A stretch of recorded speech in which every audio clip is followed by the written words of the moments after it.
Fire Mountain Aria, written and narrated by Jill Penrod. Chapter 6. Echo relaxed into the soft chair to watch Trace play. This morning, he'd been more like his old self, curious, impatient, and able to see patterns and connections nobody else saw. She wasn't surprised he'd left the skipper this morning to run scans. She was surprised he'd held off running the focal search. He said he wanted her with him for the big discovery, and that made her smile. He acted like he barely noted her presence right now, but maybe that wasn't true. His response to the eels bothered her. To be honest, the pulsing of the people bothered her. She hadn't felt it herself, and now Trace felt something from these animals that she hadn't felt. Why did this reef affect them differently? Was it a matter of strength? Something else? Something dangerous? Of course, she hadn't tried to feel the pulsing yet, so she didn't know if she couldn't feel it. She was worrying over nothing. Both of them did a lot of that now.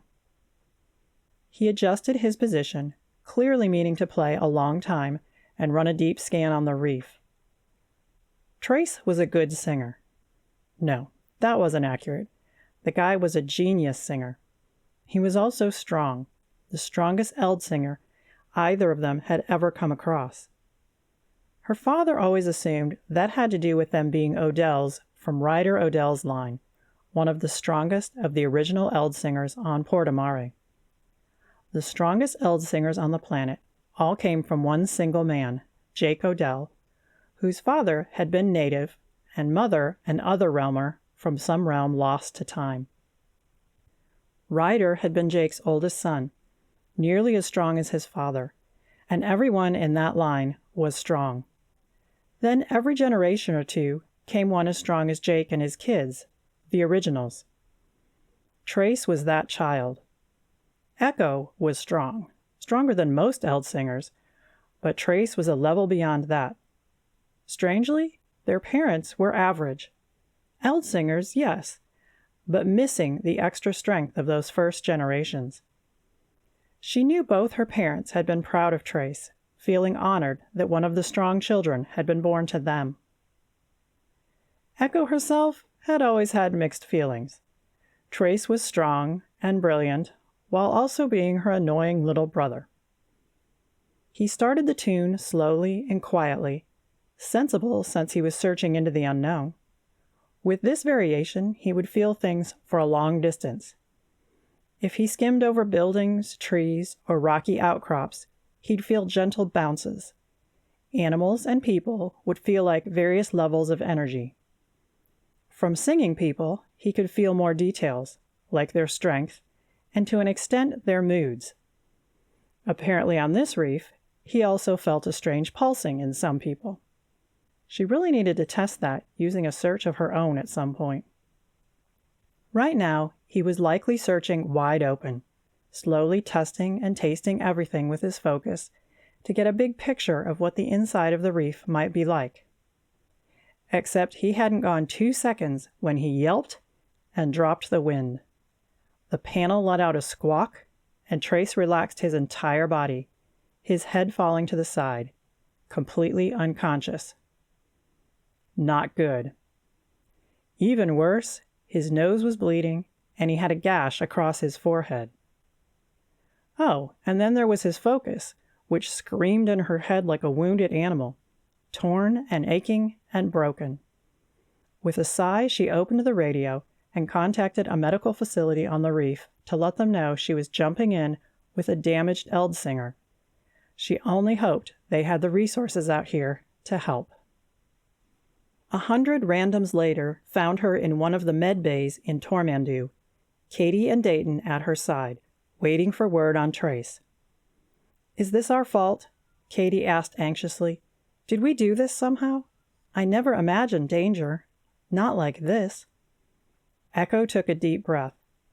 Trace was in the next room, under the care of a physician, but the pain in his head was still screaming through Echo's skull. They needed a singing physician trained to fix torn foci, but this reef didn't have one of those. Trace was going to have to rely on painkillers and time and Echo's limited knowledge of the focal healing procedure. "It's not your fault," she said to the charterhead. Even Dayton's calm focus pounded with guilt and fear. The rock is something unknown, and there was no way to know it would repel a search like that. "So it wasn't dark rock," Dayton said. "No, we'd recognize dark rock. This is something we've never seen, and it's something our sensors have never seen." "Is it—" Katie bit her lip. "Is it from this world? Someone on the council suggested we might be dealing with something otherworldly, although why other realmers would visit a dark reef hundreds of years ago is anyone's guess." "It could be," Echo said. She'd had the same thought, but they simply had no facts yet. Portomare was a huge planet, and this quad hadn't been studied at length, too empty and useless to attract much attention. It made more sense that the mysteries here had local origins, except no explanation made sense so far. "I can't tell you. I don't know. Only Trace knows what he felt, and he's not awake yet." "That's bad, isn't it?" Dayton asked, his voice low and quiet. "Well, yes and no. With the level of focal damage I'm feeling, I wouldn't expect him to be awake. But I also didn't expect a simple search to leave him with so much damage, so nothing is what it should be." "Our doctors can't help, can they?" Katie asked. "I read that sometimes eldsingers need special medical care." Echo nodded. The tears in his focus are substantial. Eldsinger physicians know special songs to piece them together. But the tears will heal on their own. It just takes more time and means more pain. "Oh," Katie groaned, "I feel so terrible. Do you need to leave and find one of these healers? We won't hold you here under contract for this." Echo liked Katie. She couldn't read the woman, of course, since she had a dormant focus, but so far everything she'd done seemed honest and upright, and the woman was simply likable. "For now, we'll stay here. I'll know more when Trace wakes up. This reef is a challenge, and he needs a challenge." "Because of what happened," Katie said. She shook her head. "I shouldn't know about it, but it's hard to avoid that knowledge. I'm sorry. I'm so sorry for your losses." Echo sighed. "Yes, we certainly made news. Trace took it hard. He blames himself, of course, but it was an accident. They happen. We deal with dangerous situations all the time, and accidents happen." Katie shook her head. "I suppose today was an accident, but I still feel at fault." Dayton put his hand on Katie's forearm, and she turned to him with relief in her face. "We never suspected this would happen, Kate," he said. "I think we have to let it go." "Is there anything we can do now? I mean," Dayton shrugged. "I don't know what I mean. I just want to help." "All we can do is wait," Echo said. "I'll know more when he's awake." "I heard everyone involved at Bougainville was hurt," Katie said. She shook her head. "I should stop talking about this, shouldn't I? We heard about it, of course. News like that troubles. When we realized you and your brother were the pair we'd hired, and I'm just sorry we know." "It doesn't bother you?" Echo asked. "The Bougainville charterhead blamed Trace. Reefs nearby don't want us working with them." Echo felt anger flare in Dayton's focus. Someone blamed you? The team that lost so many members? "No, that piece of news didn't come to us." "Thank you," Echo said. She felt tears at her eyes. "Trace believes them, but it wasn't his fault. He couldn't have done anything to change the outcome. I don't know why the charterhead lied about it, but Trace believes the lies."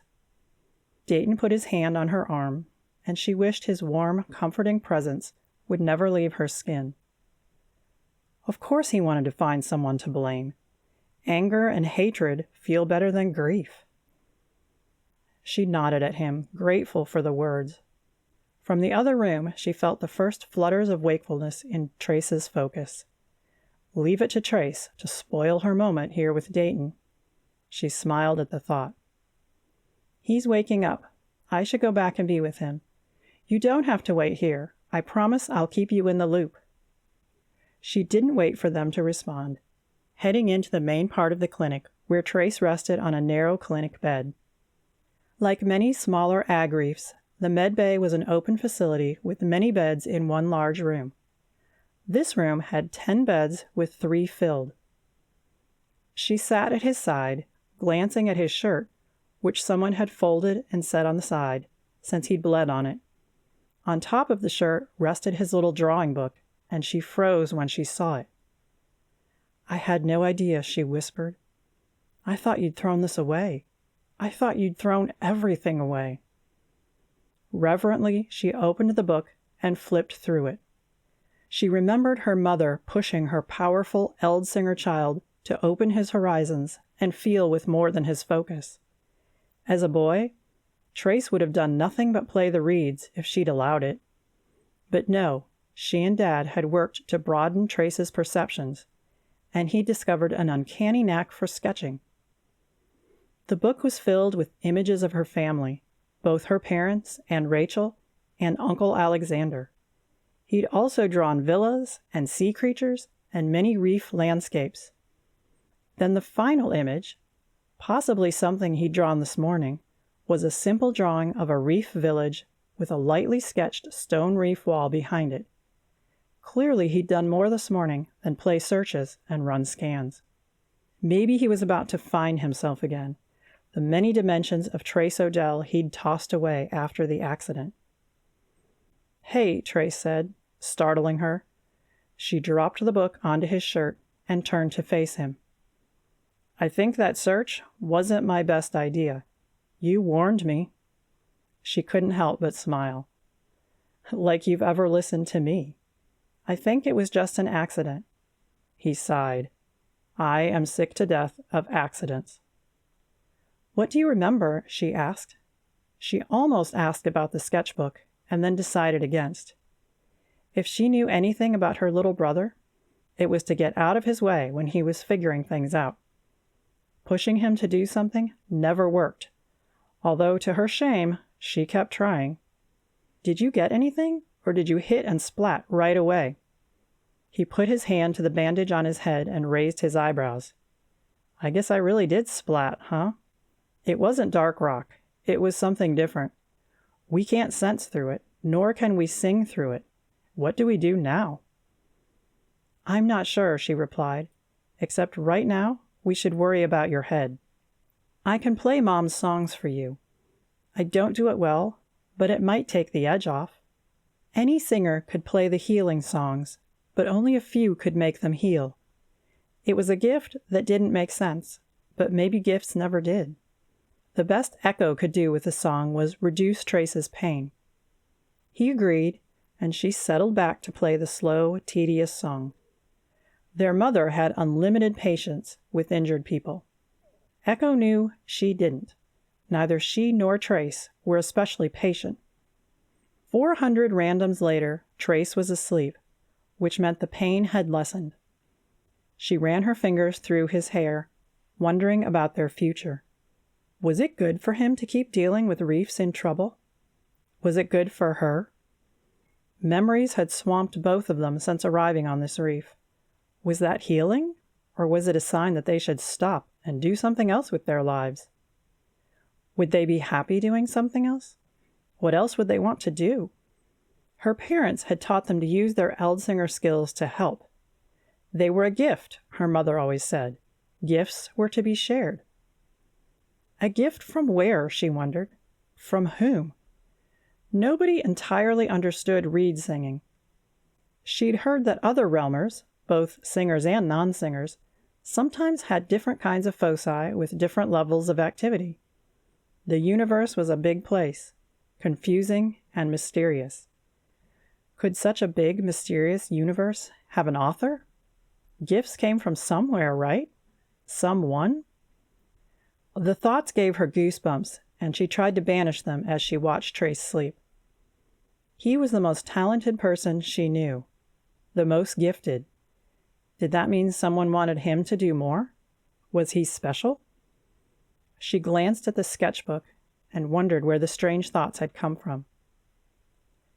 She knew he would fare better in his own bed, so when a frail-looking female doctor poked her head into the room, Echo asked if she could safely remove him. Of course, the woman said. She was dormant, but Echo could see concern in her face. There's nothing we can do for him. I'm sorry. We don't treat much focal injury here. This was caused by the reef recharge? It seems your reef contains a rock that repels a singer's search. Dark rock, the woman said. I thought that was rare. It is. This is something different, something rarer. Our sensors don't recognize it at all. Would it explain why we haven't needed a recharge in 100 years? My brother is a reef engineer, and he can't explain why we've gone so much longer than the norm. It could mean that, Echo said. The question gave her a couple questions to bounce off Dayton. Maybe she would invite him to the skipper to talk while she waited for Trace to wake up. It had nothing to do with his smile, she told herself, grinning at the lie, or his calm energy. She was a professional, and so was he, and they needed to talk business. She was glad Trace wasn't awake to roll his eyes at her.